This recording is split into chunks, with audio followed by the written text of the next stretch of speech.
Bienvenidos, bienvenidas a todos y a todas las que estáis participando en esta actividad. Soy José Antonio Antón,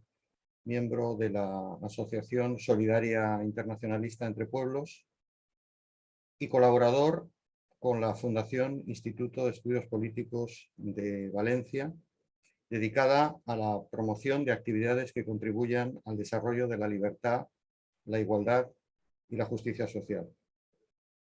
En su programación de formación y divulgación se encuentra el área de memoria histórica a la cual estoy vinculado. En esta línea deseamos incluir un enfoque internacionalista dentro de un ciclo que hemos denominado la represión de las democracias, que intenta indagar y comprender los rasgos comunes y diferenciales que mostró la represión sufrida por los movimientos populares, democráticos y emancipadores a lo largo del siglo XXI. Vamos a abordar esta primera actividad de este ciclo con el caso uruguayo, con la actividad titulada La dictadura y la represión en Uruguay. Para ello contamos con Lilian Celiberti, maestra, escritora, feminista, nacida en 1949 en el departamento de Durazno, Uruguay. La dictadura cívico-militar uruguaya se extendió entre el 27 de junio de 1973 y el 1 de marzo de 1985. Dicho periodo estuvo marcado por la disolución del Parlamento, la prohibición de los partidos políticos, la ilegalización de los sindicatos y también el control de los medios de comunicación, la persecución y el encarcelamiento de los opositores al régimen. La militancia de Lilian hizo que fuera perseguida, detenida, encarcelada, al menos en 3 ocasiones, en 1971, entre el 72-74 y entre el 78 y 84, tras su secuestro en Brasil. En 1978, el año del secuestro en Brasil, tenía 22 años, fue detenida con su compañero Universindo Rodríguez y con sus 2 hijos, Camilo y Francesca, en Porto Alegre, en el episodio conocido como el secuestro de los uruguayos, en connivencia entre la policía brasileña y uruguaya. Finalmente, fue divulgado por la prensa, revelando que formaba parte de la Operación Cóndor, una acción conjunta de las dictaduras latinoamericanas para reprimir a los opositores. Lilian Celiberti estuvo presa durante esos 5 años en la cárcel de Punta de Rieles, en el centro de reclusión donde fueron detenidas la mayor parte de las presas políticas durante la dictadura. Esta experiencia la recogió Lilian en su libro Mi habitación, mi celda, a partir de entrevistas de Lucy Garrido. A partir de allí se dedicó fundamentalmente a la militancia feminista, escribiendo diversos artículos, charlas, talleres, etcétera, y formando parte desde su creación en 1984 en Cotidiano Mujer de Uruguay, trabajando diversos temas sobre igualdad de género, los derechos de las mujeres y participando de distintas coordinaciones a nivel nacional, regional y global. También forma parte de Articulación Feminista Marco Sur. El secuestro de los uruguayos en Porto Alegre fue el único fracaso de repercusión internacional de la Operación Cóndor, de entre cientos de acciones clandestinas de las fuerzas de represión de las dictaduras del Cono Sur, responsables de miles de muertos y desaparecidos entre 1975 y 1985. En los archivos del terror se atestigua que esta Operación Cóndor le costó a América Latina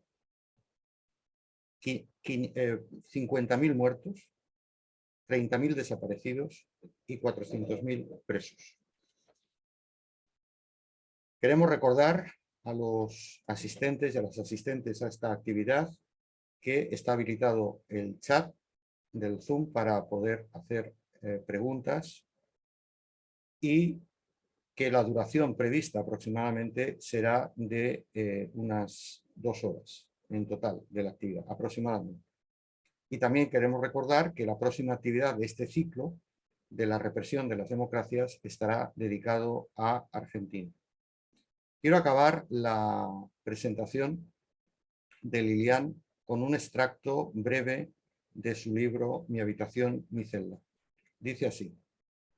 en este hoy, el tiempo histórico transita los caminos de un espacio político en el que luchamos contra un sistema de representación, contra una escala de valores que pretende negar nuestra propia historia, esa que se escribió con el dolor de tantos. Lilian, te agradecemos mucho tu presencia. Tienes la palabra. Muchísimas gracias, buenas tardes para todas y para todos. Es un gusto para mí recibir esta invitación para este ciclo, de inaugurar este ciclo de debates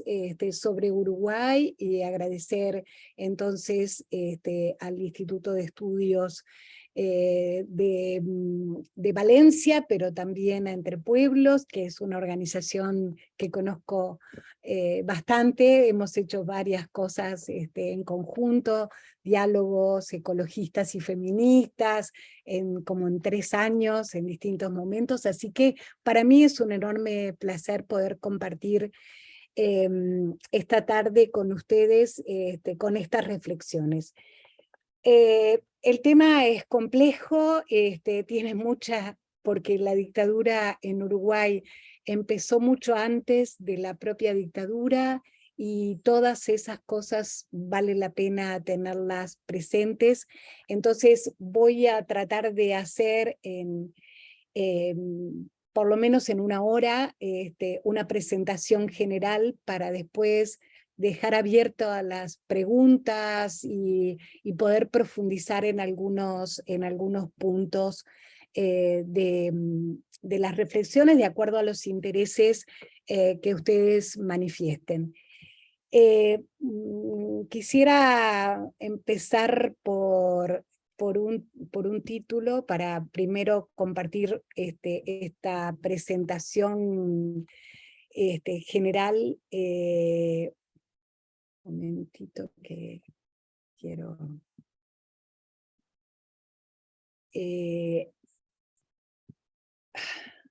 perdón. Ahí.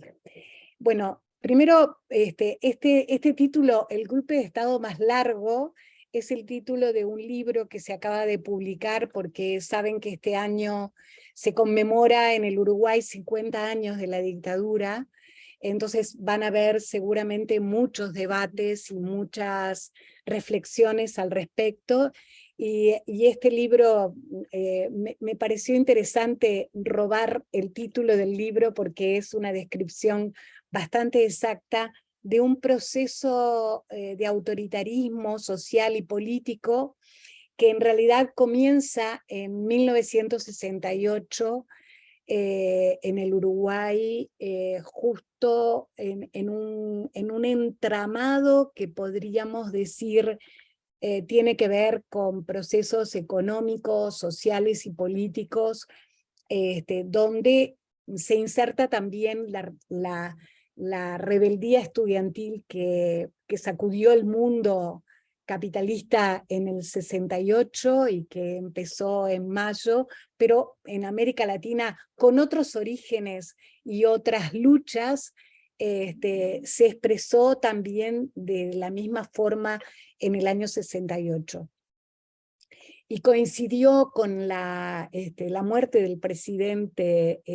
constitucional y la asunción de su vicepresidente, en un contexto de acelerado proceso inflacionario y descontrolada situación social de transformaciones, que un poco marca lo que en el contexto global ha sido llamado las políticas de ajuste capitalistas. Pensemos que el Uruguay tiene una historia muy singular en relación al resto de América Latina, porque tuvo un proceso de reformas. Es un país pequeño, y es un país donde la rápida escolarización a principios del siglo XX determinó una población que creció también de forma muy pequeña, no hubo una expansión y una explosión demográfica como pasó en la mayoría de los países de América Latina, y tuvo una élite política de reformas sociales muy avanzada. Pensemos, solo para señalar un caso, que la ley del divorcio fue aprobada en el Uruguay en 1908, lo mismo que muchas de las legislaciones laborales en los años 20, 30, 40, estaban consagradas y por lo tanto se consideró como una democracia muy avanzada. Esa democracia avanzada del Uruguay, esa democracia social y política, estableció primero una clase política muy sólida, pero alrededor de los 60, las políticas económicas de sustitución de exportaciones determinó un cambio sustantivo en la estructuración económica y política, pero sobre todo económica, que es la inserción capitalista del Uruguay en el concierto internacional. Entonces hay una famosa reforma cambiaria en 1960 que inaugura un proceso de crisis económica que se va a expresar entonces en este 68 con un gobierno autoritario que establece un control de precios y salarios, que restringe las libertades sindicales, porque obviamente se va a producir en el Uruguay una situación muy particular de militarización, sobre todo en el año 69, de los trabajadores bancarios, que eran, la banca era un sector liberalizado, en un modelo de plaza financiera inaugurado a partir de esa reforma cambiaria de los años 60, y en realidad podríamos decir que era el sector laboral más privilegiado desde el punto de vista económico y de beneficios sociales, etc. Entonces, en ese Uruguay del 68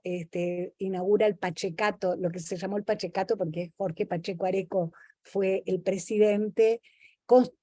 constitucional, porque él era el vicepresidente de un presidente del Partido Colorado que muere, y empieza allí un proceso autoritario que va a culminar con las elecciones del año 72 y después el golpe de Estado en el 73. Preparé una pequeña exposición de estos puntos, estos antecedentes sociales económicos, el golpe, las víctimas y la represión, el género y los vínculos con España como temas para abordar en la tarde de hoy. Y aquí quisiera que quienes están siguiendo esta conversación pudieran ubicarse en un proceso tan largo que es separado en 4 periodos donde habría una consecuencia post-dictadura que no está en esta cronología, pero que la veremos muy rápidamente. Del 68 al 72 se caracteriza por el avance autoritario que tiene estos puntos centrales: medidas prontas de seguridad, que es una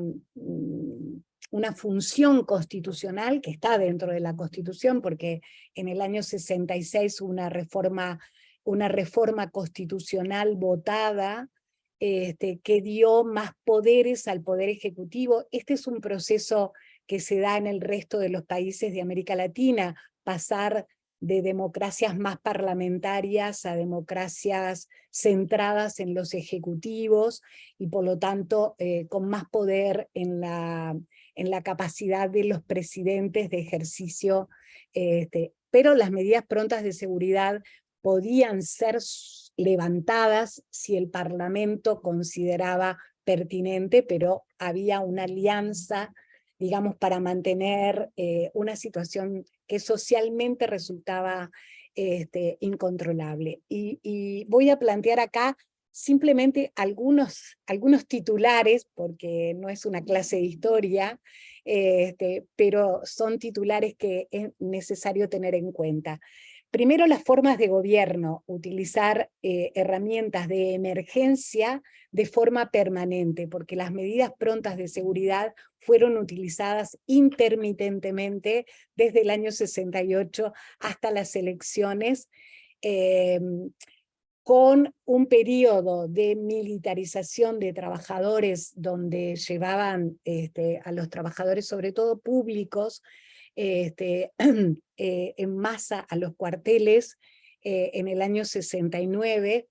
Hay una emergencia de la guerrilla urbana con el Movimiento de Liberación Nacional Tupamaros muy importantes, también un movimiento estudiantil muy fuerte, universitario y secundario, que se expresa sobre todo en el 68, pero que tiene una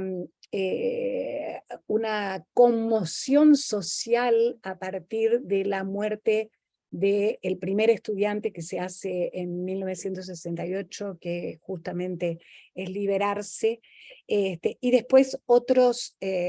estudiantes, y esas manifestaciones multitudinarias significan un apoyo social, sobre todo en la capital del país, porque también hay que decir que este es un país de centralidad montevideana, donde en Montevideo, que es la capital, tiene la mitad de la población, o tenía en ese momento, porque ahora se ha diversificado un poco más, y el departamento de Canelones absorbió una parte importante de población. Entonces hay una emergencia de la guerrilla urbana, con un movimiento social muy fuerte y muy presente en las calles, tanto sindical como estudiantil. En el año 66 se había producido el Congreso del Pueblo, que determina la confederación de trabajadores, una confederación potente, fuerte, presente, básicamente digo, en el departamento de Montevideo. A medida en que las situaciones, la guerrilla urbana tiene una presencia muy fuerte, sobre todo en lo que tiene que ver con acciones de visualización que resultan muy simpáticas frente, por ejemplo, las acciones respecto a los cambios, a algunas financieras que especulaban a nivel, con los cambios de moneda. Y la guerrilla hizo acciones de propaganda política muy eficientes y muy presentes, que generaron una amplia simpatía popular, algo así como en los periodos que van del 69 al 71, y sobre todo acompañado de una presencia muy fuerte de los movimientos sociales organizados, de los estudiantes, de los trabajadores, y frente a la represión también una gran unidad popular. A medida que va pasando el tiempo y estos choques se van profundizando, el gobierno empieza también a generar un debate represivo, digamos, o instalando la represión como mecanismo permanente, y ahí hay una polarización, sobre todo en el año 72, entre por un lado, digo, antes de llegar a ese punto, me gustaría plantear dos hechos que son muy significativos y que forman parte, diríamos, del acervo colectivo, no solo de Uruguay, ¿no? Sino, por ejemplo, la fuga de Punta Carretas, de los presos políticos, liderados por los tupamaros, que tienen, que es la mayor fuga, creo que en la historia del mundo, por lo menos capitalista conocido, y dos fugas de la cárcel de mujeres en ese momento también organizada por el MLN. Estas dos fugas se dan en el año 71, y entonces la polarización entre, por un lado, las fuerzas represivas y la guerrilla se hace más, se profundiza aún más en el año 72, donde a partir de una acción militar del Movimiento de Liberación Nacional Tupamaros, con el ataque, la muerte de soldados, y había habido una serie de secuestros de personalidades importantes de la política, etc. Siempre en la denuncia de ilícitos económicos y denuncias de corrupción. En el año 72, el MLN declara la guerra, digamos, una guerra más, profundiza la declaración de guerra, y también hay una declaración de parte del Estado, del estado de guerra interno, y una persecución en el año 72, básicamente centrada en la destrucción del aparato militar del MLN, que tiene enormes repercusiones en términos sociales y sobre todo en términos de, porque allí se instaura la tortura como práctica, y desde el 72 la tortura va a ser el elemento central de la lucha, de la llamada lucha antisubversiva. Y entonces hay una persecución muy grande, cientos de personas encarceladas, hombres y mujeres, en el año 72, y en ese contexto de denuncias en la universidad, de las torturas, grandes campañas en torno al eje de la tortura, organizadas desde la Universidad de la República, desde el rector y desde personalidades y organizaciones de derechos humanos.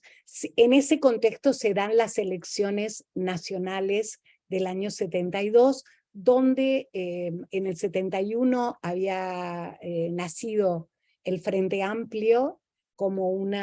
espacio de coalición de organizaciones y grupos de la izquierda uruguaya, donde iban desde los sectores comunistas, como el Partido Comunista Uruguayo, el Partido Socialista, sectores liderados por Sereñi, que era un militar progresista, y la unión de todas esas fuerzas que van en un espectro muy amplio de la izquierda, en marzo del 71 conforman el primer acto de lanzamiento del Frente Amplio, donde algunas figuras del Partido Colorado, como el senador Michelini, y Alba Roballo, que era una mujer también del Partido Colorado con una larga trayectoria, se unen. Entonces hay una confluencia de sectores progresistas con la izquierda, expresadas en esa unidad, que vendría a contrarrestar, digamos, primero a defender las tradiciones vallistas de ese Uruguay democrático de principios de siglo y de los derechos laborales y de los derechos sociales, defendiendo o estableciendo esas tradiciones como parte de un espacio colectivo muy amplio de organizaciones, pero que también el MLN se suma creando el Movimiento 26 de marzo, que no es exactamente un aparato de masas del MLN, pero sí simpatizantes del MLN promueven la creación de ese movimiento 26 de marzo, que se suma al Frente Amplio. Entonces el Frente Amplio es una coalición muy amplia de sectores, de partidos, pero también de personas, y por eso desde el principio se define como partidos, y como una alianza de partidos y movimientos en sí mismo. En ese contexto se llega a las elecciones nacionales, que son en noviembre de 1972. En esas elecciones nacionales, el candidato del Partido Nacional, Wilson Ferreira Lunate, era un candidato potente, que representaba o quería representar un espacio progresista, enfrentado a lo que en el Partido Colorado era el pachecato de Jorge Pacheco Areco, que era representante de ese partido, y que como en el Uruguay los presidentes no pueden ser reelectos, fue como candidato Julio María Bordaberry. Entonces, según todas las expresiones, por supuesto no probadas, pero sí las expresiones de Wilson Ferreira y del Partido Nacional en ese momento, dicen que hubo fraude en las elecciones para que el Partido Colorado con Bordaberry, que significaba una continuidad de las políticas represivas que venían desarrollándose desde el año 68, se establece como presidente de lo que va a ser un periodo de transición entre un golpe militar con presidencia constitucional, porque en realidad Bordaberry es electo y es el presidente, porque el fraude no se probó, ni se podía probar por el contexto que se establecía, y además si vemos entre noviembre, fíjense que entre noviembre del 72, que son las elecciones, y lo que va a ser febrero del 73, que no es todavía el golpe militar, pero es casi como la antesala del golpe, ni siquiera había la asunción de un nuevo gobierno, digamos que no pasó nada entre las elecciones y la emergencia de los sectores militares en una lucha. Yo puse acá, y entramos ya en el periodo del 73, que es el año formalmente del golpe, pero ya veremos que es un golpe que también va a tener un increyendo represivo a partir del 73, muy intenso, hasta casi el 84. Puse acá, militares hacen un comunicado nacionalista. Hay dos comunicados, el comunicado 4 y el comunicado 7, que salen casi juntos y que expresan una disputa en las Fuerzas Armadas respecto a una orientación nacionalista, pero siempre el nacionalismo tiene una veta conservadora, o puede contener en sí mismo un aspecto muy conservador. Y ahí hay una disputa que justamente está expresada en estos comunicados que aparecen en un primer momento como las Fuerzas Armadas, como liderando un proceso frente al deterioro democrático expresado en los últimos 4 años. Las Fuerzas Armadas quieren erigirse como salvadores de la patria, no necesariamente de la democracia, sino de la patria, y de la lucha contra la corrupción. Y entonces emergen ahí como con estas dos, con estos dos ejes, pero con cientos de personas presas en las cárceles y torturadas. O sea, como bien sabemos, no es condición sine qua non para que haya democracia con la presencia de presos políticos o el ejercicio de la fuerza por parte del Estado en la persecución de las personas opositoras. Ahí hay un componente que es importante detenerse, porque se genera dentro de la izquierda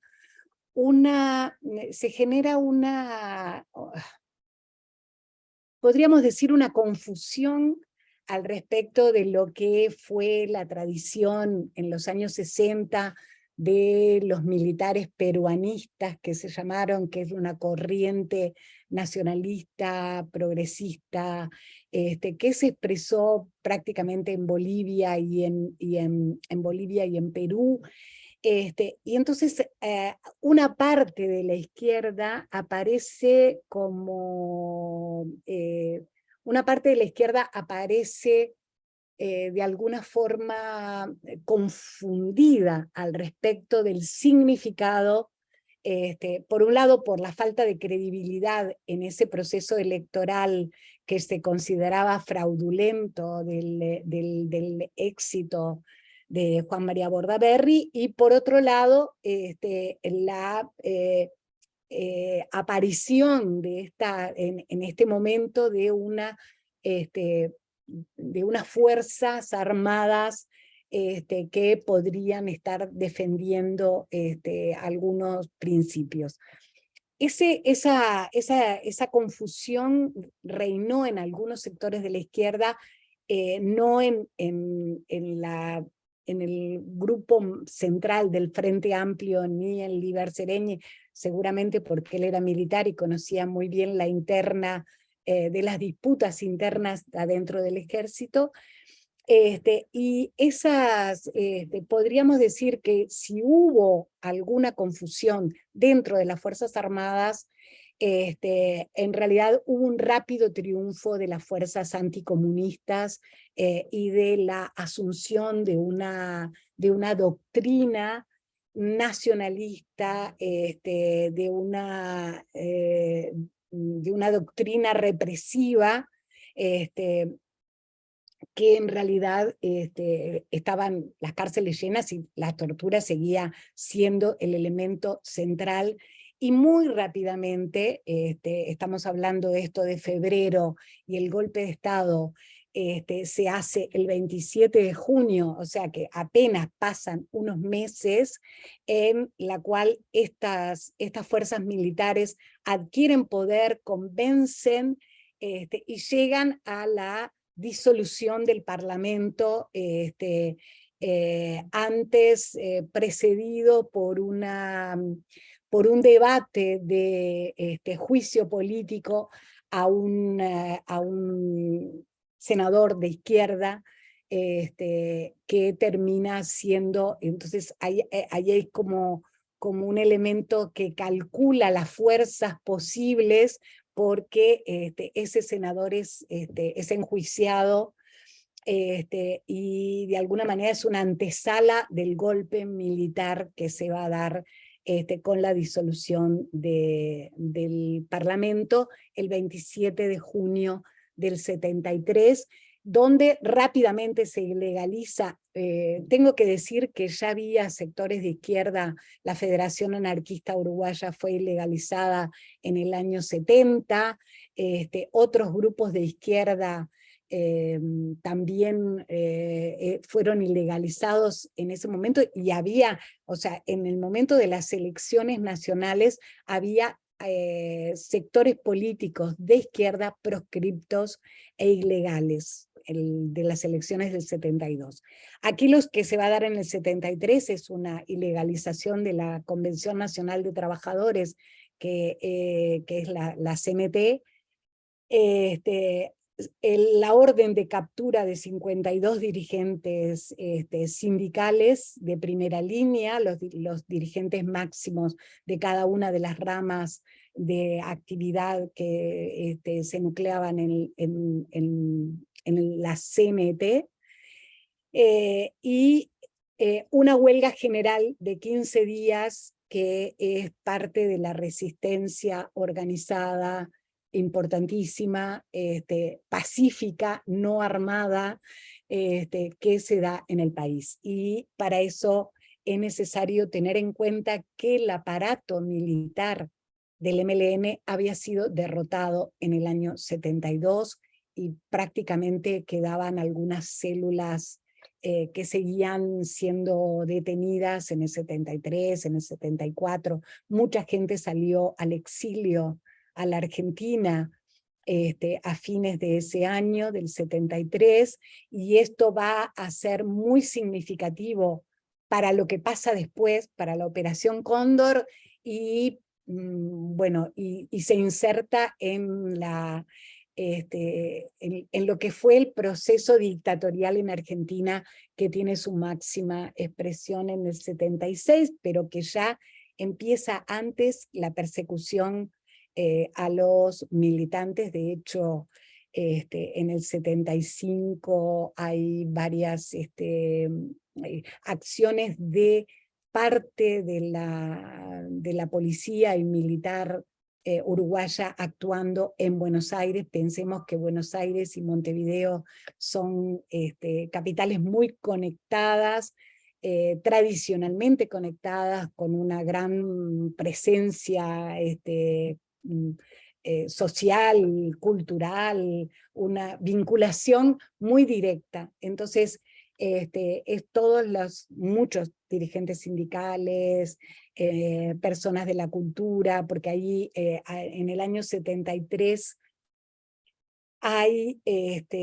una presencia muy activa de persecución, no solo en la tortura y la cárcel, sino en lo que son las actas institucionales que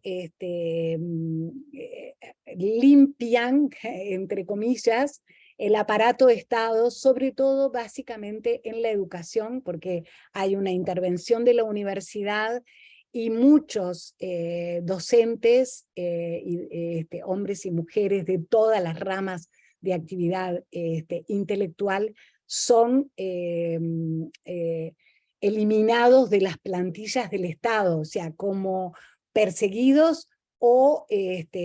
sumariados con sumarios de acusaciones de subversivos. Entonces, y eso pasa, hay miles de personas, es increíble, pero son miles y miles, casi en la enseñanza media y en el magisterio, prácticamente destruyen la enseñanza con la destitución masiva de personas, y por lo tanto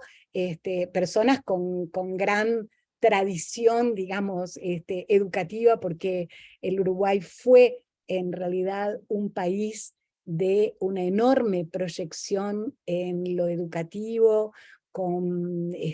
innovación educativa, con intelectuales de la educación muy connotados, con experiencias riquísimas. Bueno, la persecución prácticamente dejó fuera, entonces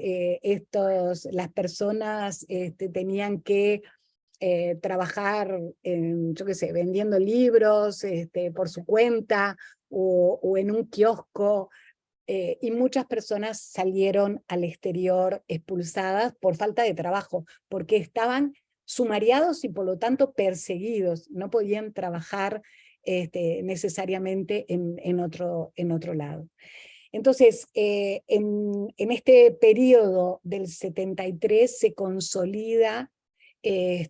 una lucha anticomunista que ya se había visto en la campaña electoral con la presencia, el surgimiento del Frente Amplio como opción de izquierda, significó también la agudización de una campaña política una campaña política fundamentalista, en donde según los lugares se llegaba a decir que si ganaba el Frente Amplio, que tuvo una votación interesante, pero obviamente se había creado en el 71, no tenía ni estructura ni capacidad para disputar, pero aún así llegó con un 18% en esas elecciones. Pero la campaña fue feroz en términos de acusaciones que te iban a sacar los niños, que ibas a perder la casa, bueno, las cosas más primitivas que lamentablemente las volvemos a oír en el presente de una manera, cuando siempre pensamos que la historia no vuelve a repetirse, en realidad vemos que bueno, no se repite exactamente igual, sino con connotaciones y expresiones mucho más feroces, si se quiere. Entonces, en ese contexto, estoy yendo muy rápido porque estamos hablando, tenemos que usar un tiempo adecuado, pero bueno, quedan abiertas preguntas para que quieran algunos puntos profundizar. Pero ese es el contexto del golpe del 73 con todas sus expresiones culturales, económicas, sociales, y represivas. Entonces, no estamos hablando solo de la represión de un conjunto, además Uruguay llegó a tener 400 personas y más presas, miles de personas perseguidas. El año 72 y 73 la gente se enteraba por los comunicados de la televisión de las fuerzas conjuntas, que era un comando de las fuerzas conjuntas, que era la policía y el ejército, mejor dicho, las Fuerzas Armadas, porque eran todas las armas, que estaba siendo perseguida. Entonces era no solo una campaña de represión directa, sino de terror frente a la población, porque nadie sabía exactamente si habías tenido algún espacio de militancia social, cultural, política, podías caer en esos listados de persecución. Entre el 70, acá estoy poniendo 73, obviamente 74, pero quiero marcar que en el año 75 al 82 hay un control absoluto por parte de las Fuerzas Armadas, que en realidad terminan separando en el año 75, terminan separando en el año 75 al presidente Juan María Bordaberry y asumir directamente el control por parte de las Fuerzas Armadas, siempre no personalizadas. Obviamente que en este raconto estoy dejando muchos elementos sin mencionar, porque son detalles importantes, pero que en última instancia lo importante es que nos quede una idea global de una estrategia de poder que es una estrategia de poder que combina la represión directa con el terror, el miedo, la persecución, la destrucción del aparato del Estado, es decir, la separación del cargo de miles y miles de personas, y que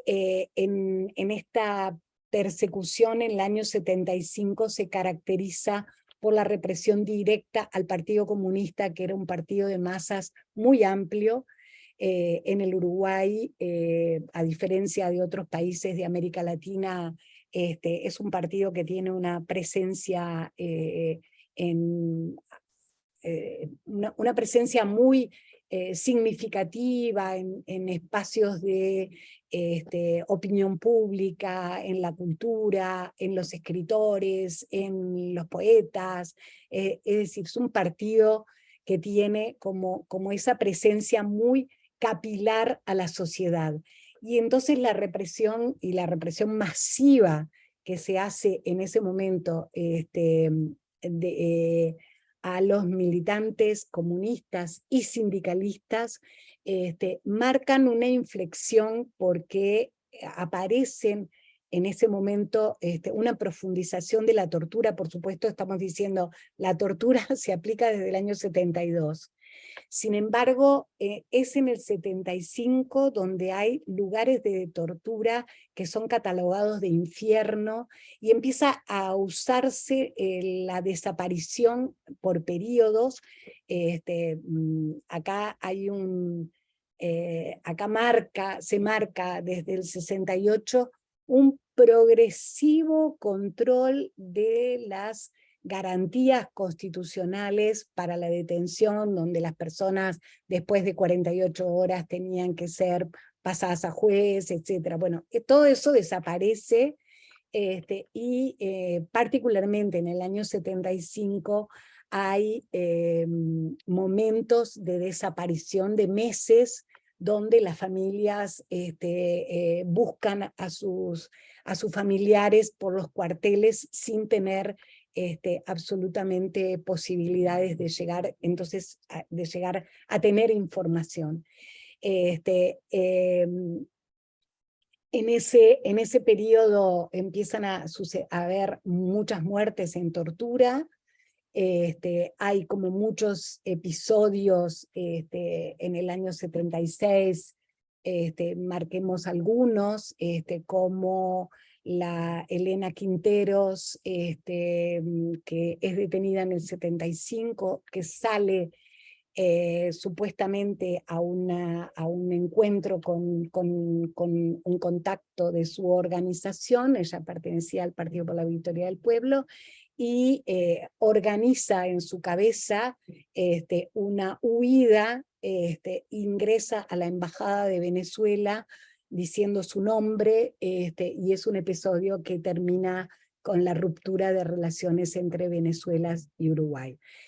Acá es importante tener en cuenta, en este momento, yo a partir del 74, de fines del 74, salgo de la cárcel y voy a Italia, y nos costaba mucho a los uruguayos que estábamos en el exterior poder denunciar la dictadura de Uruguay, porque seguía habiendo un presidente constitucional, y eso significaba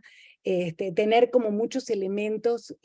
muchos testimonios, y bueno, fuimos a muchos tribunales, y ahí fue muy importante a partir del 76, que también es un momento de inflexión, y acá lo voy a tomar más específicamente con el Plan Cóndor, que empieza justamente en el año 75, que recordemos, Uruguay en dictadura. En el 76 empieza la dictadura en Argentina. La dictadura de Chile es del 73, casi en septiembre del 73, casi en el mismo momento que Uruguay, con una dictadura de Brasil que venía desde el año 64. Entonces hay un contexto dictatorial, y por supuesto de Paraguay, que en realidad conoció la democracia muy recientemente. Entonces, en el contexto de la denuncia internacional había muchísima solidaridad en Europa con la dictadura chilena, porque significaba ¿no? el derrocamiento de un presidente electo y de unas elecciones constitucionales. y era difícil hablar de Uruguay y de otros países que tenían otras connotaciones. Pero de todas maneras, si bien en el 75 podríamos marcar una inflexión en el ámbito interno, en el ámbito regional es el 76 en donde empieza a ejercer muy directamente el Plan Cóndor, y voy a hablar específicamente del Plan Cóndor más adelante, así que voy a dejarlo solamente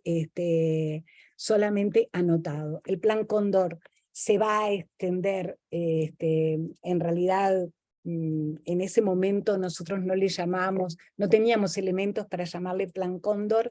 pero sí hablábamos de la coordinación represiva entre las fuerzas represivas de los países de Argentina, de Brasil, de Chile, de Paraguay, etcétera, en la búsqueda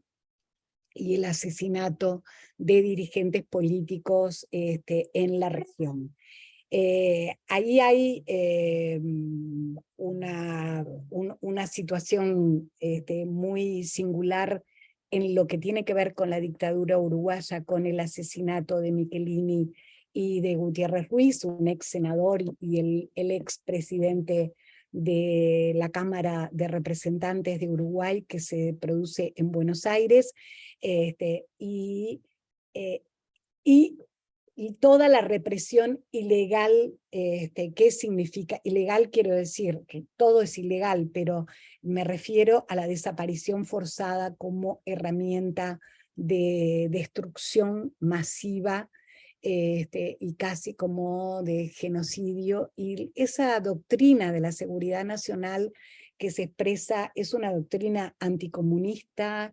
enmarcada en la Guerra Fría, pero trascendiendo también la Guerra Fría, porque el enemigo internacional es el comunismo, y a veces cuando vemos algunas expresiones de algunos fundamentalistas locales actuales, locales y regionales, vuelve a aparecer el mismo contenido de lucha destructiva de la oposición política o de otras ideas que no sean las propias, de manera violenta y represiva. Hay una singularidad en el año 82 que me gustaría plantearla antes de entrar en los detalles del Plan Cóndor, que es la siguiente. Los militares uruguayos se sintieron con la suficiente fuerza y capacidad como para someter a la ciudadanía una reforma constitucional, que en realidad es el mismo camino que siguieron en Chile, que siguió en Chile Pinochet y que tuvo éxito con su reforma. Y esa reforma constitucional fue la primera manifestación colectiva de un pueblo sometido por el miedo, porque en realidad había muchísimo miedo en la ciudadanía. Sin embargo, la gente fue a votar y le dijo no a la reforma constitucional de los militares, y fue la primera derrota militar que casualmente y no casualmente se da en un país legalista, con tradición democrática, que se expresa a través del voto. Y esto lo señalo porque en muchos otros países las luchas, por ejemplo, contra el neoliberalismo se han dado en la calle, se han dado en grandes manifestaciones, en enfrentamientos, y en el Uruguay se dieron muchas de ellas votando, contra las leyes, por ejemplo, de reforma de las empresas públicas, y estoy hablando de periodos democráticos, no estoy hablando de los años 2000 y de los años 90, donde parte de esas... y esto tiene que ver con una historia, con la historia de un país, con la historia cultural, que las formas en las cuales se expresa la resistencia también habla de nuestras acumulaciones históricas, de lo que hemos generado, de lo que hemos acumulado, de lo que hemos expresado. Entonces es interesante analizar, porque incluso es interesante que los militares reconozcan que perdieron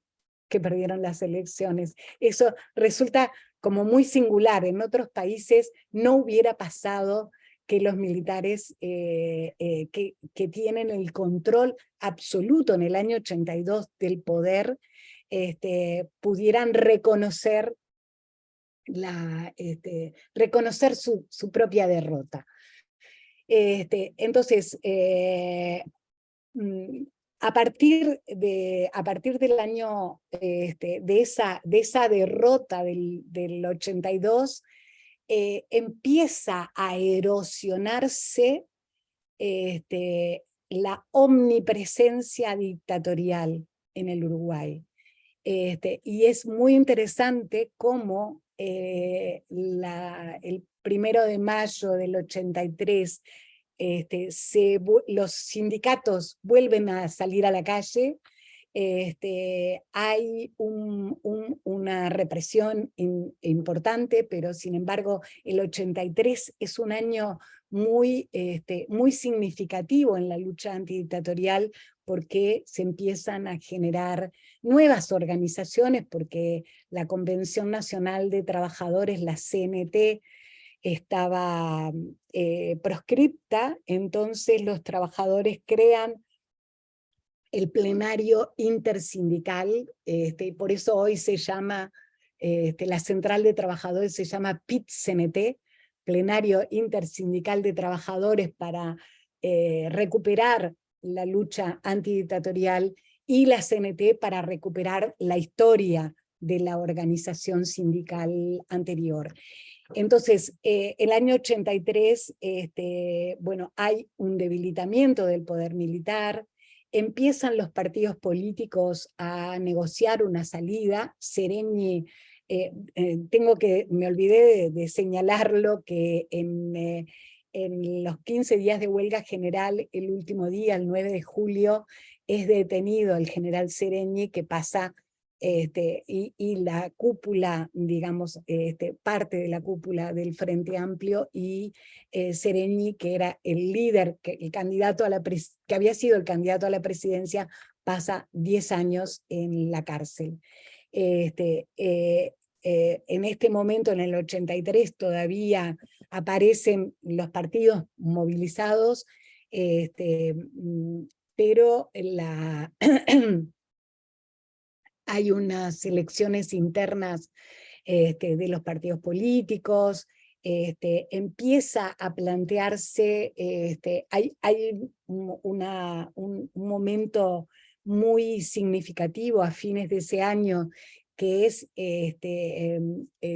llamado el Acto de la Libertad, que es un acto político que se hace en noviembre, o sea, justamente el 27 de noviembre, que es la fecha de las elecciones, se hace un acto donde prácticamente todo el espectro antidictatorial se expresa, y es un acto multitudinario. En ese contexto, también en el año 83, a fines del 83, las juventudes socialistas de España y las juventudes socialistas de Uruguay, con los militantes que hay en el exilio, en el gobierno de Felipe González, organizan un viaje de 154 niños y adolescentes del exilio a Uruguay, y que tiene una repercusión enorme, una repercusión inesperada, espontánea, multitudinaria, donde la gente como que libera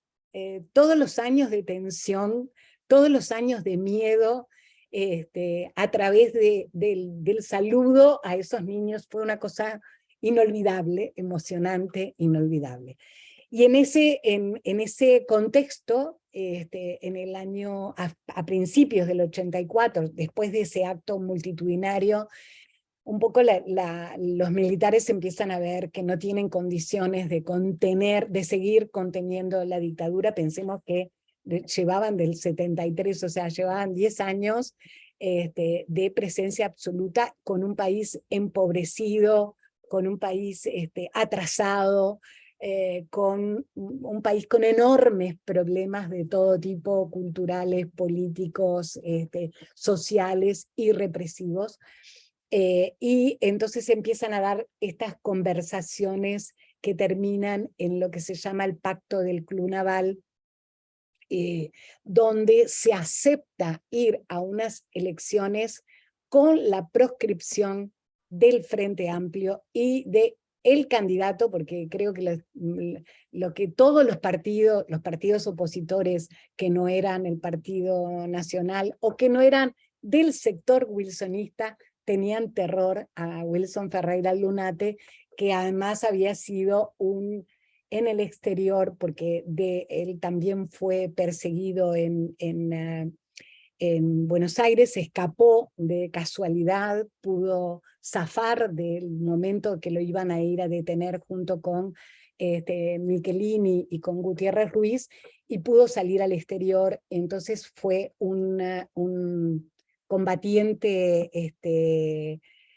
ferviente contra la dictadura todos los años en los que vivió en el exterior. Y en ese contexto entonces se dan las elecciones con Sereni no podía ser candidato porque en el momento del Club Naval todavía estaba preso, y además porque el Frente Amplio aparecía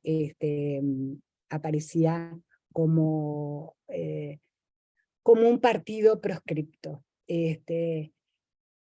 Entonces voy a hacer un pequeño centro para explicar el Plan Cóndor y la doctrina de la seguridad nacional, porque la doctrina de la seguridad nacional, como decía, es una coordinación represiva anticomunista,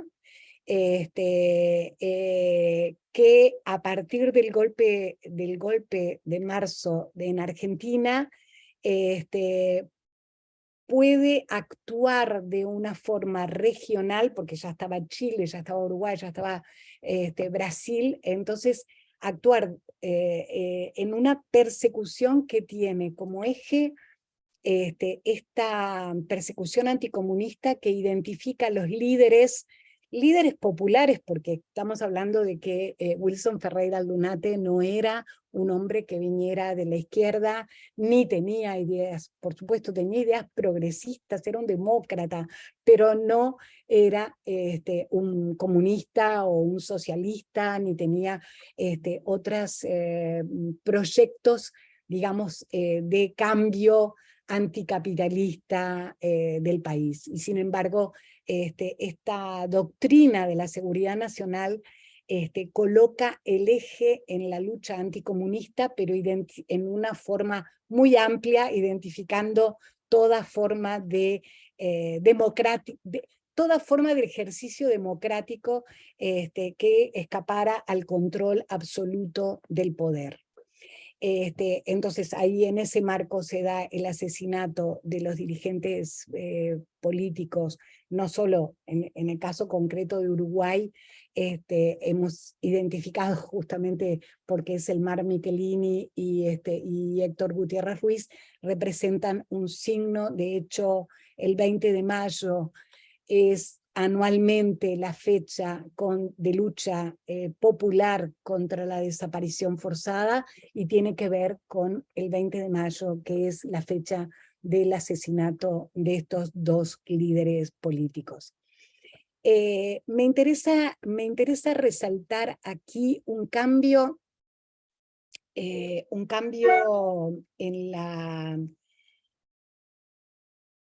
en la lógica política, y un cambio en la lógica política que supone en un escenario de control absoluto por parte del poder, la aparición de las madres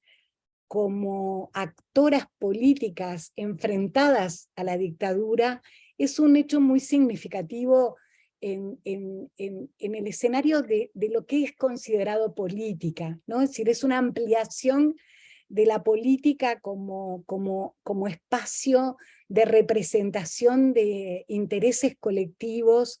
y en una noción que cada vez se ha hecho más presente, de defensa de la vida, y defensa de la vida en el sentido amplio, en el sentido después económico, social, colectivo, etc. Entonces, estas mujeres, nuestras madres,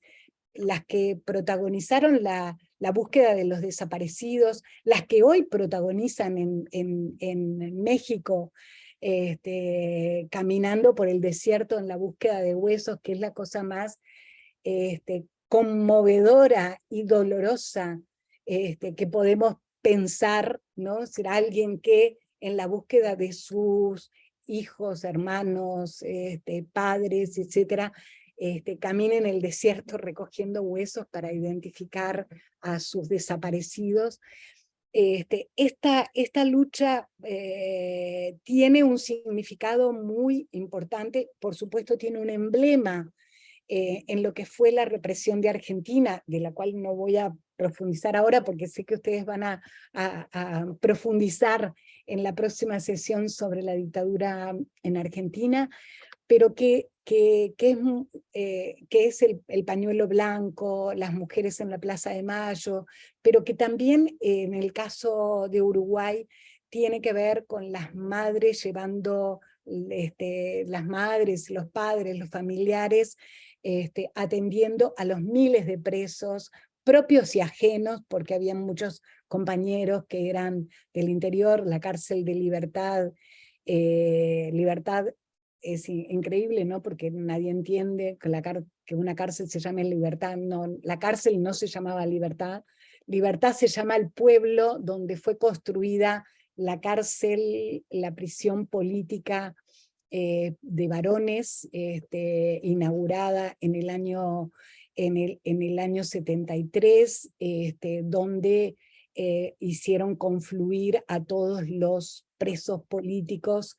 y que se transformó en una cárcel de máxima seguridad y de máxima represión. En realidad, el Plan Cóndor y la doctrina de la seguridad nacional establecía una forma de tortura permanente para los presos considerados enemigos. No importa lo que hubieras hecho, sos un enemigo en la medida en que no pensás igual que yo. Y ese me parece que es un elemento central para pensar cómo está planteado el debate político actual, que de alguna manera está imbuido en esta doctrina donde no importa lo que hicieras, si sos de izquierda, sos un enemigo. Entonces, creo que en ese sentido, la cárcel de mujeres y la cárcel de hombres en Uruguay fue un campo de tortura psicológica, de ataque sistemático, de una represión muy fina, colocada para debilitar tus capacidades de actuación, sobre todo más en los varones, porque en el caso de las mujeres la cárcel era más colectiva y eso permitía sostener mutuamente las capacidades de enfrentar largas cárceles. Pensemos que en el año 72 la mayoría de la población carcelaria tenía 20 años. Y entonces estamos hablando de una población de mujeres y hombres, capaz que el promedio en los hombres era un poco más alto, pero en realidad estamos hablando de una generación de jóvenes, y yo que entré y salí en algunas oportunidades varias veces, pude encontrar algunas compañeras que entraron, que cayeron en el 72 y que salieron en el 85, y que en aquel momento tenían 19, 20 años, y vivieron toda su juventud adentro de una prisión de absoluto control represivo. Entonces, acá, para ir al punto final que quisiera plantear, esta guerra contra la vida que expresó formas, generó, como decía antes, la persecución no solo en relación a los presos y perseguidos, sino al desmantelamiento del aparato educativo, cultural, a la prohibición, a la censura, y acá quiero hacer un centro en cómo estas subjetividades agredidas en realidad encontraron el resquicio para expresarse en formas venciendo, digamos,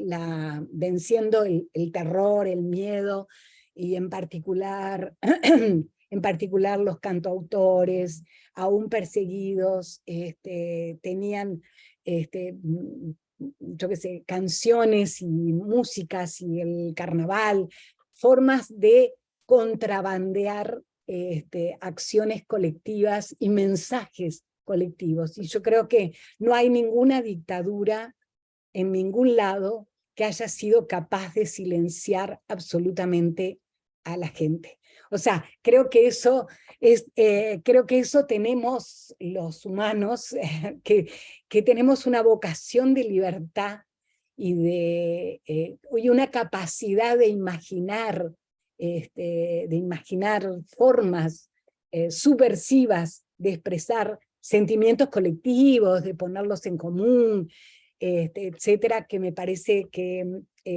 siempre se han vencido. Y acá aparece un elemento, como decía recién, la guerra contra la vida pone la política en la vida. Entonces, cuando digo la política en la vida y lo pongo como el nacimiento también de los feminismos, aun cuando las madres no salían de un lugar feministas, era el lugar más tradicional, en todo caso, de las mujeres, invadido por la represión. Invadido por la represión, esas mujeres salieron al espacio público, tocadas en sus esencias más conservadoras, de amas de casa, de madres, y creo que eso también es una forma de politización de la vida que da nacimiento a otros movimientos y a otras subjetividades que se van a expresar en estos países post-dictadura de manera creciente, por supuesto, no sin luchas, porque nuestros pensamientos son las seguridades humanas. Muchas veces nuestras necesidades de certezas nos llevan a ser conservadores en algunos principios y a no ser capaces de aceptar con apertura y con libertad otras formas de expresar la política, otras formas de expresar los sentimientos. Entonces, no voy a desarrollar demasiado lo que tiene que ver con mi historia, que es una expresión del Plan Cóndor, como decía José al principio, y me parece que está descripta. Nosotros estábamos solamente decir, justamente para mostrar este signo de persecución de las dictaduras, que nosotros,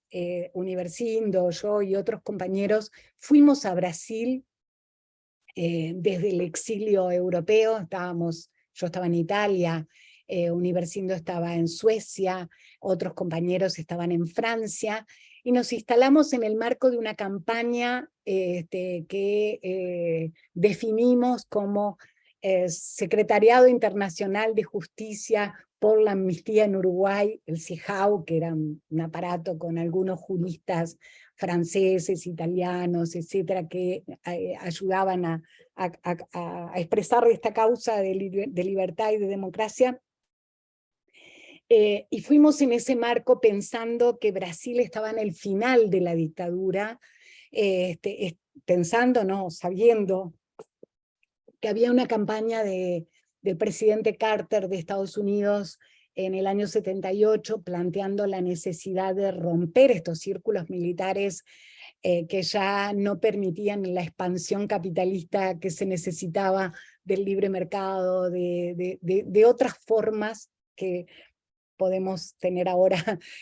muy claro cómo el capitalismo requiere de ciertos espacios de expansión de libertad que no la tenían con los militares primitivos y solo represivos, del control absoluto. En ese marco fuimos a hacer una campaña por los uruguayos desaparecidos en Argentina, entre los cuales hay muchos, y quiero decir que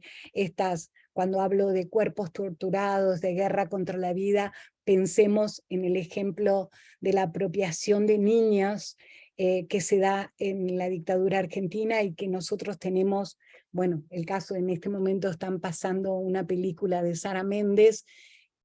que es una mujer que es detenida 20 días después de parir y que su hijo fue apropiado por los militares uruguayos y dejado en Argentina. Y Sara, que está viva y que no fue desaparecida, estuvo 20 años hasta encontrar a su hijo Simón, con el cual, bueno, nada, digo, forma parte de un emblema de las luchas por esta instauración de esta doctrina que hace de la guerra contra la vida un eje central de su accionar. Y ahora, para terminar, querría retomar solo muy brevemente las conexiones con España a lo largo de los años. Perdón, perdón que no dije dos cosas que son fundamentales en la postdictadura. Una es instaurado el nuevo gobierno, el nuevo gobierno democrático, el primer gobierno democrático en 1985 de Julio María Sanguinetti, que además fue 2 veces presidente y que es muy conocido porque escribe en varios diarios españoles, así que seguramente alguna vez lo habrán leído o escuchado por lo menos nombrar. Ese parlamento, en un primer momento estaba claro de que no habría amnistía para los militares, y se da en el año 85, junto con la asunción del gobierno, se da la amnistía de todos los presos políticos. Salen los últimos mujeres y hombres en las cárceles de Libertad y de Punta de Rieles, pero empieza a aparecer el tema de verdad y justicia. ¿Qué pasó? ¿Qué pasó con los desaparecidos? ¿Qué pasó con los muertos? ¿Dónde están? ¿Qué pasa? De hecho, nosotros, Universindo y yo, presentamos una causa judicial penal de acusación por el secuestro en el año 84, cuando salimos de la cárcel, que dicho sea de paso, en noviembre del año pasado fueron puestos en prisión 2 de los militares. Piensen lo largo de esa causa judicial del 84 al 2022, donde fueron encarcelados, y somos una causa con suerte, digamos, porque hay muchas que todavía están siendo enjuiciadas. Entonces aparece el problema que en un primer momento todo el espectro político consideraba necesario juzgar a los militares, juzgar las persecuciones, las muertes, las desapariciones, etc. Pero instaurada la democracia aparece una presión muy fuerte del aparato militar, expresado justamente en el yerno de Sanguinetti, que era el presidente,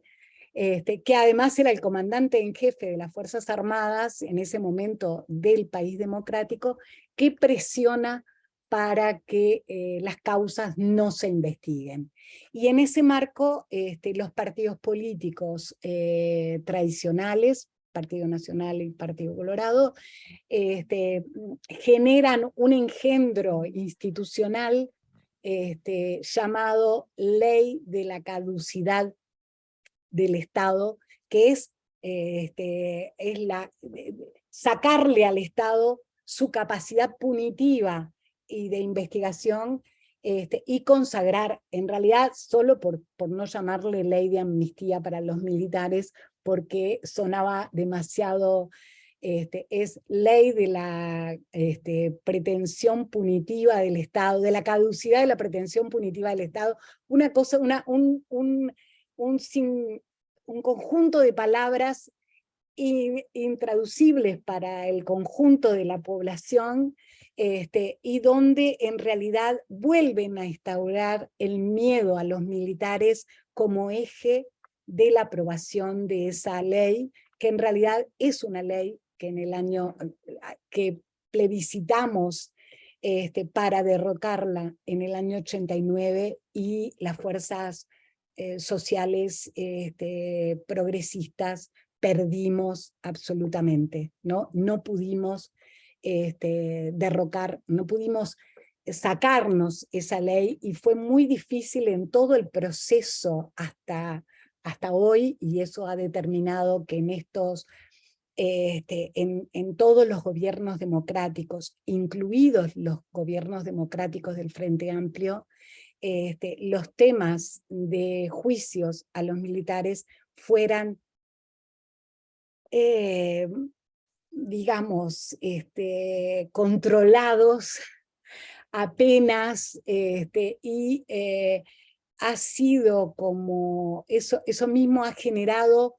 una capilaridad que se expresa cada 20 de mayo con cada vez más gente, y desde un punto de vista muy, muy amplio, y en algunas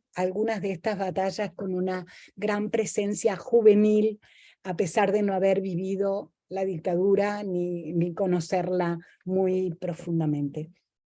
Entonces, voy a terminar planteando tres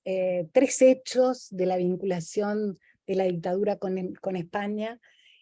Por supuesto que hoy hay una fiscalía especializada en crímenes de lesa humanidad en Uruguay que lleva adelante el encauzamiento de estas causas, y que tiene que ver con algunos de estos episodios que voy a nombrar muy brevemente ahora para poder dar tiempo a las intervenciones de quienes están escuchando, porque ya llevo mucho tiempo hablando. Una es lo que ya referí en el año 83 de la Avenida de los Niños del Exilio, que fue una acción muy valorada, muy recordada, muy presente en nuestras luchas resistentes. La otra tiene que ver con mi causa, que es la huida de Eduardo Ferro, uno de mis secuestradores, que es detenido en España, pero también es liberado en España, pasa a la clandestinidad, queda viviendo en España, por supuesto. Clandestino es un decir, ¿no? O sea, él no estaba nada clandestino, pero quiero decir, fuera de los marcos judiciales. Y finalmente él mismo, en el momento, y esto fue bastante recientemente, se le congela su jubilación militar, y él se entrega para volver al Uruguay y entrar a la cárcel porque no puede vivir sin la jubilación, obviamente, porque ¿quién lo va a financiar? El otro es una causa muy reciente del médico Carlos Susac, que es acusado de ser un médico que ejercía el contralor de la tortura en el sexto de caballería y que es acusado por varios militantes y tiene varias causas y denuncias, donde recientemente el Tribunal de Justicia Española rechazó el alegato de la defensa del médico diciendo que había caducado su delito, digamos, y que por lo tanto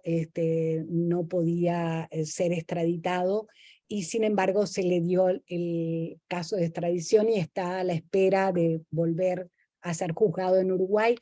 Y acá solo una mención en relación a esto, que nuestros tribunales, a pesar de todo el logro que tenemos en el plano internacional de la doctrina de los derechos humanos y de los delitos de lesa humanidad, los tribunales nacionales muchas veces siguen sin atenerse a esa doctrina o siguen considerándola secundaria a esa doctrina. Entonces, bueno, con esto les agradezco la atención, espero no haber sido aburrida en esta larga charla de un largo golpe de Estado, pero también con muchas luchas presentes, actuales, porque el tema de verdad, memoria y justicia sigue presente en las luchas populares en Uruguay de una manera muy, muy, muy activa. Así que muchísimas gracias por escucharme. Muchas gracias, Lilian, por el esfuerzo y por la capacidad de síntesis, Sí. porque es un proceso el que describe realmente complejo, con muchas aristas, con muchas perspectivas para abordar, y hace falta un gran esfuerzo para poderlo sintetizar, planteando las cuestiones fundamentales, ¿no? Bueno, hay muchas cuestiones que plantearte, ¿no? Sí. A mí se me ocurriría algunas en esa línea que comentábamos en el ciclo que estamos iniciando con tu participación, de ver similitudes y diferencias entre procesos dictatoriales y de represión contra las luchas populares y emancipadoras. En esa perspectiva, bueno, hay algunas cosas que me gustaría plantearte que hemos ido recogiendo y que yo también he ido anotando. Empezando por una en concreto. Hubo una feminización de la represión, o dicho de otra manera, la represión, ¿cómo se cebó especialmente o qué elementos característicos pudo tener contra las mujeres? Bueno, yo diría que no, el elemento característico en todo caso tiene que ver en cómo impacta en las mujeres estas dobles dimensiones. Por eso hice mucha insistencia en la guerra contra la vida, porque en realidad es una forma de represión que va al centro de la vida de las personas, que es su vida cotidiana, sus afectos, sus vínculos y sus vínculos afectivos. Y me parece que esta es una dimensión central para entender cómo se generan otros movimientos, otros movimientos sociales que estaban menos presentes en las luchas de los años 50, 60, en las luchas internacionalistas, etc. Y yo creo que esa dimensión es muy significativa. Después, porque en relación a las mujeres, el centro de la represión estuvo en los vínculos, y eso tiene que ver en los vínculos que tiene, que significa con la familia, pero los vínculos en las cárceles, entre las mujeres mismas, entre la represión, por ejemplo, todo el tiempo estaban haciendo requisas y cambios para que si yo tenía a Juanita y a María, que eran mis amigas más queridas, y ellos nos observaban todo el día, justamente en la próxima reestructura me iban a separar de Juanita y de María. Y eso significaba el debilitamiento de los vínculos afectivos, porque el sostén humano que las mujeres ejercimos para la resistencia tenía que ver con esos vínculos. Y yo creo que también con los varones, pero ahí estaba más centrado en otras formas de represión, bueno, por supuesto el aislamiento, las celdas de aislamiento, etc. Pero desde el punto de vista no ya singular, sino más colectivo, más como sociedad, me parece que la represión dictatorial estuvo centrada en ese ataque a los vínculos afectivos y emocionales, y que eso generó otras formas de la política, porque el emblema de la lucha antidictatorial, si lo preguntás a cualquiera, son, bueno, en el caso de Argentina, claramente las madres de Plaza de Mayo, y que se convierten en un emblema justamente porque enfrentan al poder militar desde un lugar como legítimo, digamos, ¿no? En defensa de la vida. Y me parece que ese es el aspecto más interesante de la represión en términos feministas y de género, porque de alguna manera pone también la política en una dimensión mucho más amplia que la del control del aparato del Estado por parte de partidos o organizaciones, y coloca una dimensión humana, a la política como una dimensión humana, como una dimensión de vínculos, como una dimensión de afectos también. Te voy a plantear también un asunto complejo, pero creo que tu experiencia nos puede ayudar a reflexionar. En varios momentos has hablado de cómo se puede utilizar la democracia de alguna forma como una herramienta para frenar bueno, el fascismo, los regímenes dictatoriales. Tú citabas el plebiscito, etcétera, ¿no? Sí. Pero a la vez también has hablado de cómo en los momentos que vivimos actualmente hay una especie de neofascismo en la actualidad, en procesos que hemos visto en Estados Unidos, bueno, y en otros lugares. Entonces mi pregunta iría un poco relacionada con hasta qué punto la democracia como sistema político formal le puede ser útil, y en qué medida, a los sectores populares y a las fuerzas emancipadoras, o a veces también, como has descrito en el proceso uruguayo,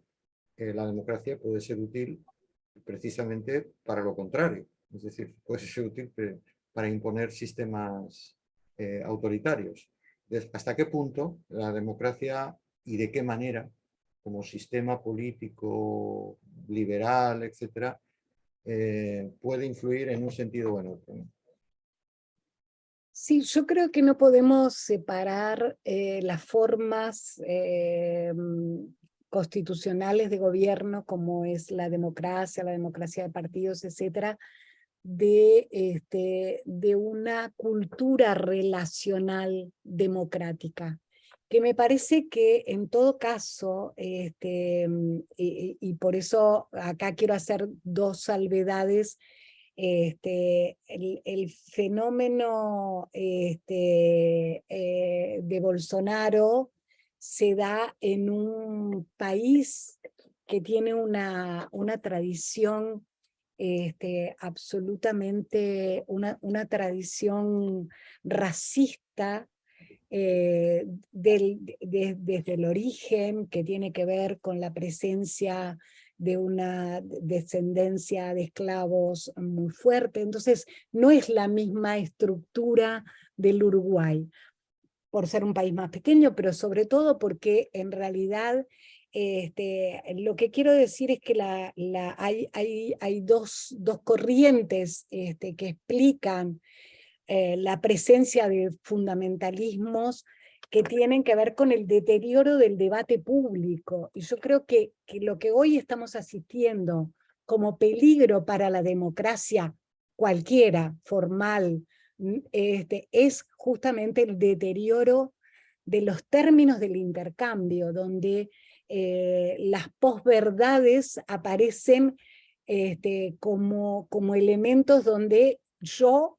puedo decir lo que sea sin que eso signifique ningún costo social, me refiero, no estoy hablando punitivo. Entonces, me parece que en realidad esto tiene que ver con un contexto global muy singular. Estamos en una crisis climática, estamos en una amenaza, ¿no?, en relación a la supervivencia de la cultura humana en el planeta Tierra, donde seguramente muchas personas quedarán por el camino y ya están quedando, lugares sin agua, territorios arrasados por la destrucción ambiental, de las cuales somos totalmente ecodependientes, porque en realidad necesitamos alimentarnos y vivir en lugares donde tengan aire y agua sanos. Entonces, me parece que lo que quiero decir con esto es que tal vez no es que la democracia en sí misma habilite formas de combate, porque en realidad si las habilita es porque hay una cultura relacional que hace posible que esos discursos, digamos, Trump llega a la presidencia porque gana las elecciones, y gana las elecciones porque la mentira y su campaña estimula a una población con miedo, con miedo a la sobrevivencia, no es un miedo al comunismo, donde por supuesto que sigue siendo un miedo útil para destruir vínculos. Entonces, creo que es una pregunta difícil de responder en poco tiempo, pero yo lo que quiero es primero diferenciar historias, contextos, y sobre todo pensar que la mayor amenaza a la democracia está planteada hoy, a la democracia, y cuando digo la democracia no estoy hablando de una forma de gobierno, estoy hablando a la posibilidad de convivir en un mismo espacio con pluralidad y diferencias, porque sin pluralidad y sin diferencias, obviamente que solo podemos hablar de dictaduras. Entonces, creo que hay algunos valores que el debate público cada vez está más, sobre todo en las redes sociales, más excluyente, más persecutorio, más cancelatorio. Incluso en muchos movimientos tendemos a cancelar a personas que no piensan como nosotros. Entonces, y creo que ese es el mayor peligro para las formas de convivencia democrática. Cancelar a quien no piensa como nosotros. Yo que vengo de la dictadura militar, digo, no puedo pensar en una cancelación, aun cuando las personas piensen de manera totalmente contraria a mis ideas. Quiero convencerlos, usar la palabra, Nosotras tenemos un lema que sacamos en un foro social mundial allá cuando empezó en el 2002, que frente al debate, ¿no? Después de las Torres Gemelas y lo demás en Estados Unidos, sacamos un lema que lo inventó una compañera y que lo asumimos, Lucy Garrido, que dice, tu boca fundamental contra los fundamentalismos. Y yo sigo creyendo que eso es lo fundamental. Tenemos nuestra boca, nuestra capacidad de pensar, nuestra capacidad de articular pensamientos, y ese es la mejor arma que tenemos para enfrentar al pensamiento excluyente, fundamentalista, expulsivo, que es un peligro justamente para las formas de convivencia democrática. Te voy a plantear una especie de doble pregunta que tiene dos formas de enfocarla. El primer aspecto dice literalmente, ¿cómo valoras hoy la actitud de la población uruguaya frente a la lucha o por la lucha por la verdad y la justicia? La actitud de la población uruguaya. Y en su otra versión o en su otro aspecto dice que sorprende que la mayoría uruguaya rechazara la anulación de la ley de impunidad a la que has hecho mención, que dejó la dictadura. La sociedad uruguaya, dice, entendió lo que había ocurrido. El Estado generó políticas públicas que permitan garantizar la no repetición de estos hechos aberrantes. Bueno, es difícil decir cosas muy tajantes. Lo que sí puedo decir es que cuando empezó a conmemorarse el 20 de mayo, había un grupo de expresas, de expresos, de militantes de izquierda, de derechos humanos, de organizaciones que acompañábamos esa movilización. En los últimos años eso ha sido masivo. Incluso en el marco de la pandemia no se hizo la marcha tradicional porque estábamos en la pandemia en el 2020, y fue una explosión. El signo de familiares es una margarita a la que le faltan pétalos, y ese símbolo estuvo en todo el país. La gente lo hacía, ¿no?, con lápiz en su casa, lo ponía en la ventana. Es decir, fue la explosión de una adhesión mucho más capilar. Capilar me refiero a que está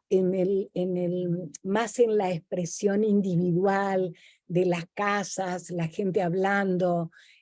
con sus familiares. Bueno, fue un momento muy importante, muy interesante, de cómo aquello que parecía una cosa de militantes se transformó en un emblema colectivo. Tanto es así que aún aquellos sectores, sacando al sector más de expresión militarista en este momento en el Parlamento, en realidad hay como una, no quiere decir que después hagan todos las mismas cosas o tengan las mismas expresiones, pero sí hay como una cosa intocable en relación a la búsqueda de la verdad, y compromisos que aún en este gobierno se siguen haciendo excavaciones para buscar restos, investigaciones, etc. Entonces yo creo que esa causa, creo que el tema institucional es complejo, porque en realidad, como decía antes, una ley que se llama de la pretensión punitiva del Estado es como algo que de alguna manera genera como decir, bueno, ya pasó 50 años, y acá sobre todo tenemos que mirar las responsabilidades políticas. No es no es algo, no es el pueblo como una masa que actúa en contra de la verdad y de la justicia, es las prédicas políticas que de alguna manera dicen, bueno, pasaron 50 años, no vamos a seguir escarbando en el pasado, hay como muchos militares envejecidos, algunos ya murieron, obviamente, pero sin embargo en este año han habido varias causas, una es la nuestra, que como dije, tuvo un fallo finalmente en noviembre de este año, y por otro lado se empezó en una audiencia pública un juicio por tortura en una localidad del interior del país, en Canelones. Entonces son cosas que van estableciendo otras formas de mirar también el pasado. Por supuesto, siempre estamos en una disputa de sentidos. No hay nunca una verdad que se establezca, porque la memoria son muchas memorias que disputan entre sí por conquistar conquistar otras cabezas y otras miradas. Y esas luchas las vamos a tener siempre, seguramente, porque el revisionismo del pasado, en realidad hoy estamos revisando, ¿no? Nosotras como feministas decimos, bueno, el paradigma de la democracia griega es una democracia construida sobre la base de la esclavitud y de la exclusión de las mujeres. Entonces, también la revisión de la historia es parte de nuestra capacidad de pensamiento, digamos. Entonces, siempre vamos a tener que estar buscando formas para explicar, para debatir y para construir el presente, porque en realidad se trata del presente, porque lo que pasó no lo podemos cambiar. Lo que podemos es interpretar lo que pasó a la luz de nuestras necesidades actuales, de nuestras búsquedas actuales, de nuestras miradas actuales. Entonces, bueno, creo que esa sería mi respuesta a ese tema. La verdad es que coincidimos los compañeros y compañeras que estamos detrás un poco de este grupo, esta área de trabajo del Instituto de Estudios Políticos de Memoria Histórica. Estamos totalmente en esa perspectiva que acabas de señalar y ilustrarnos, y la verdad es que nos resulta muy reconfortante que podamos coincidir también en esa cuestión. Yo quería comentarte también en relación a lo que tú comentabas en el vínculo del periodo de la dictadura con el Estado español. Nosotros hemos rastreado alguna cuestión, por ejemplo, el apoyo del gobierno de Arias Navarro en el tardofranquismo, del propio Fraga Iribarne, futuro fundador de Alianza Popular y del Partido Popular actual en España. Bueno, esto, Fraga Iribarne y Arias Navarro como otros políticos del tardofranquismo y, por supuesto, de los aparatos represivos españoles. Tú tienes constancia, lo digo por ejemplo, en el caso de España, los incidentes de Montejurra, en los que parece que había implicados diferentes individuos